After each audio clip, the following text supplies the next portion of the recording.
આપ સૌને બાપા સીતારામ। આજે સવારે વહેલા ઉઠી આપણે ખેરગામ તરફ જવાનું હતું તો આપણે આપણી ગાડી લઈને નીકળી ગયા। ત્યાં આપણે રેલવે ટ્રેનની નીચેથી જવાનું હતું એટલે આપણે ત્યાંથી નીકળી ગયા અને આપણે આગળ નવો રસ્તો બન્યો હતો।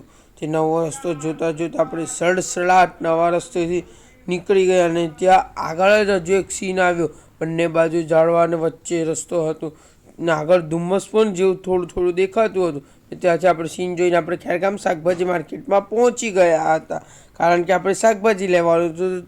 તો ત્યાં બધે શાકભાજી જોઈને આપણે એક દુકાનમાં પૂછી લીધું અને ત્યાંથી શાકભાજી લઈ લીધું ને ઘરે આવી ગયા। ત્યારબાદ આજે બપોરે દુકાનો ખોલી હતી તો તમામ સામાન બહાર કાઢી આજને દોરી પાવાનું કાર્ય ચાલુ કરી દીધું। ત્યાંથી આપણે સફેદ અને કાળી દોરી પાવી, ત્યાં સફેદ અને કાળી અને બીજી બાજુ પિંક દોરી પાવાનું ચાલુ કરી દીધું ને આજનો દિવસ પૂરો કર્યો।